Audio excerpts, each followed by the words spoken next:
Japan is known for anime and its great food. I personally indulge in the very characteristics of onigiri and sushi. I love that stuff. I even make some at home, but I'm unable to find sushi grade fish for my nagiri. A lot of content that Japan makes is really good for the world. It's very positive, it's very Buddhist, and it's very mentally clearing. You're able to think and see throughout the many atrocities that the world has to offer.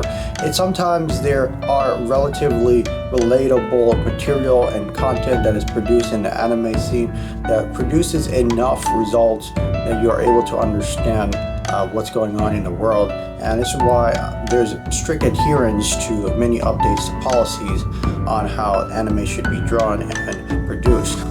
Now for this particular video, I'm going to be talking about Bleach, the upcoming 1000-year blood war, and that's going to be released on October 5th. And it's important to sort of realize the only partner or the only side of the world that is really in the world. And these guys are from a different sort of identity because we know that there are sort of, if I mention red, white, black, yellow, and brown colors that we all sort of have to be categorized in if you're dealing with a lot of nuisances within society.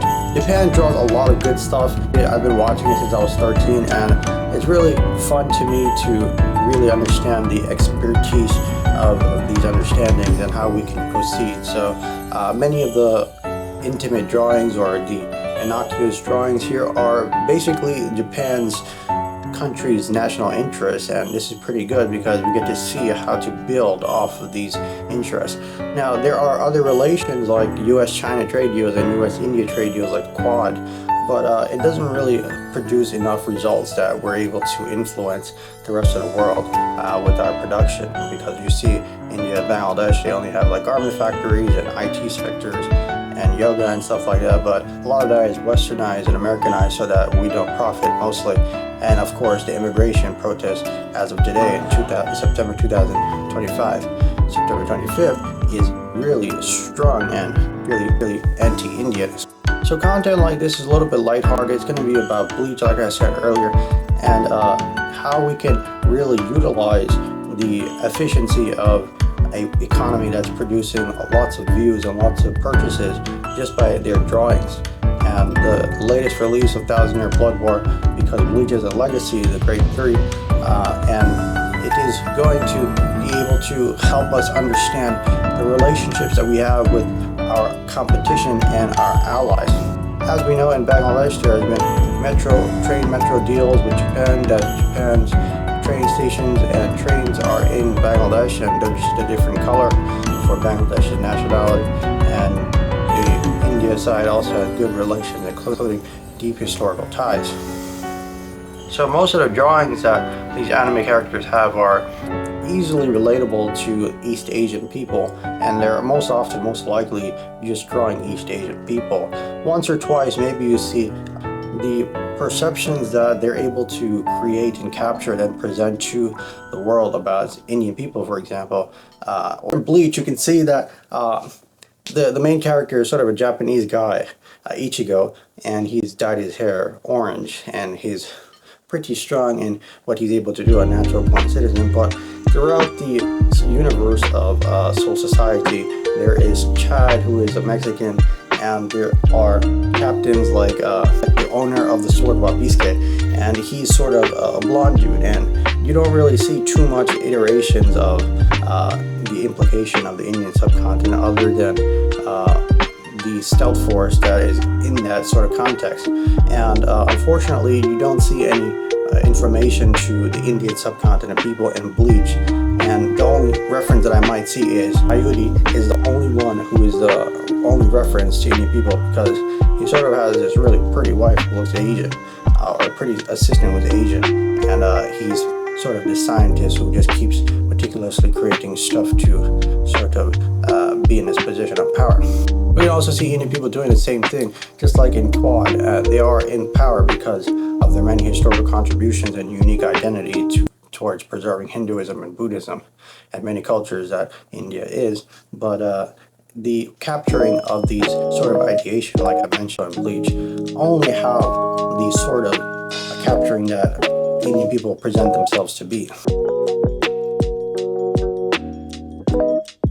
Now, due to many assimilations or contributions to society that the white man's burden has done thanks to colonization, many majority Indian people may come across as incompetent or unable to produce a sufficient personality. We do know that the China and East Asian world wasn't predominantly colonized too much, but they were the ones who had the power of gunpowder and were able to feed the Anglo-Saxons in producing this colonization of the world. It is said that Hong Kong is the only one that was colonized by the British because the Chinese ultimately had gunpowder, and this is why we sort of know many of the things. And the many capturings of personalities that Japan sees as Indian people are sort of pretty accurate, but some of the inaccuracies will be refuted by those who watch the show and watch anime and are going to say that, aren't you guys just like this Indian people that Japanese people say you are? And sometimes that would lead to more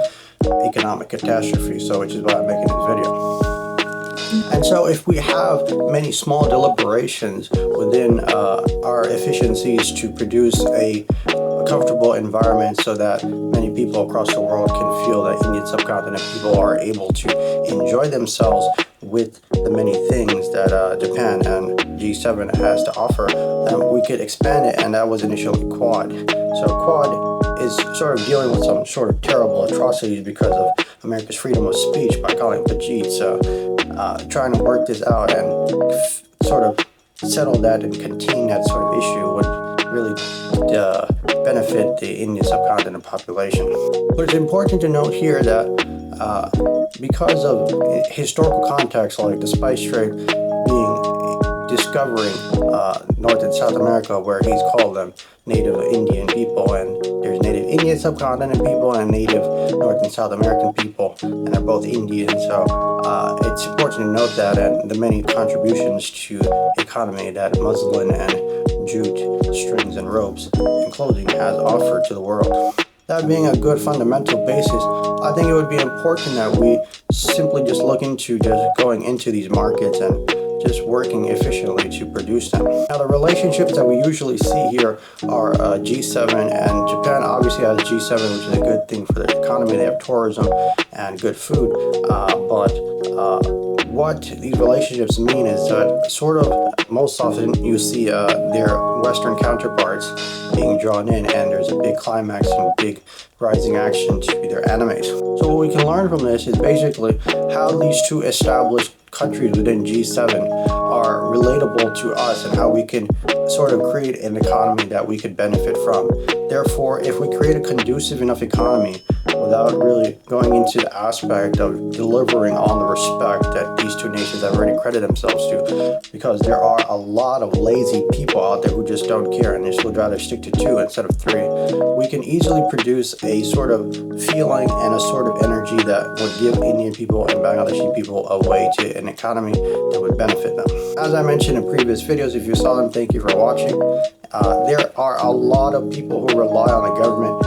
Okay, the economic catastrophe that many of the Japanese artists capture, albeit some of them are relatively true, and their physical capabilities that most of these anime action shows capture are pretty accurate, because a lot of Indians are pretty much lazy and they easily get fat and they commit to non-violence, like the pacifists' constant reiterations of identity that the Western world conveys them to be. So what we can do is there are many Bollywood shows that are very good and you don't really need anime, but what we can learn from this whole capture of the major fields that really capture American audiences and European audiences in the Japanese anime world is to learn how to sort of capture a market that we don't really disrupt their efficiency and economy.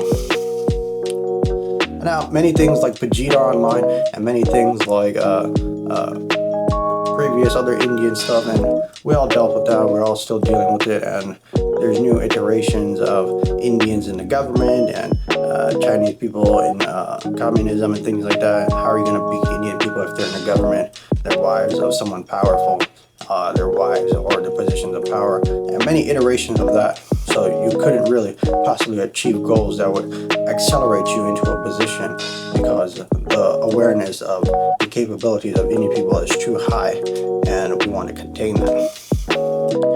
And so we go back to Bleach, with it being released on October 5th. The episodes look like they're going to be talking about the end of the show and the end of a series. It is a legacy that everyone has watched, whoever has watched it, and it is a part of Naruto, One Piece, Bleach, and Death Note, and Demon Slayer, and the most recently Jujutsu Kaisen Shonen Jump series. So it's really a credential show, so you should probably watch it.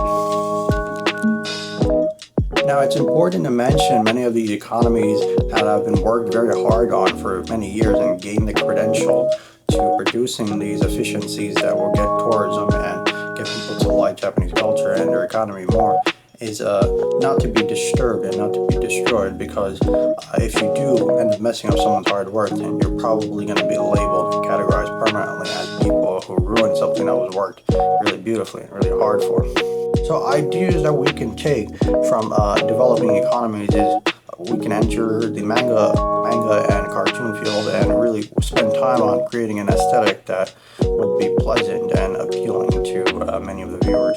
As we know, there's many facets of racism and colorism that fundamentally run the existence of economies throughout the world, and simply because of the aura that displaces the aura from racist people doesn't really assimilate within the country's confines of acceptance. So it is important to really work hard, as you may be able to. After all, there are many stars in Bollywood who are able to achieve acceptance because of their hard work and dedication and acceptance towards many things and deliverance of the understanding of their many things. So it is very possible. It just requires a lot of work and possibly another generation to sort of support this sort of work. A lot of this stuff is really important because of the expansiveness of the economy and the economies that these worlds and G7 produce. So you sort of have no option to either work with them or make sure you assimilate with them and try to get some scraps of the money while they dominate the aesthetic of many modern things. I mean, if you go into an Indian store, there might not be a lot of people, but if you go into an East Asia store, there'd be a relatively quite a bit of people. Italian stores and pizza stores, they also have some customers, but it's really reputable that we could eat those and not get stomach aches or food poisoning. There are many expansions of the Japanese world and animes that have afflicted the Western world in modern identities, like Japanese cars and Yu-Gi-Oh! And Pokemon and Mega Man and things like that. So there are many additions to that, but it's important to say that these perceptions on creativity are not inherently American, so you could definitely just stick to the American side and really assist the American people by being a brain drain for your nation and your family. So there's that option. But most importantly, Bleach is coming out on October 5th, 2025, and the next episode, the last season, is probably going to be in October. So you should check it out if you haven't, and there are 200 or 500 episodes or so. If you just want something to do for the long run, you can watch that. And thank you for watching till the end, and subscribe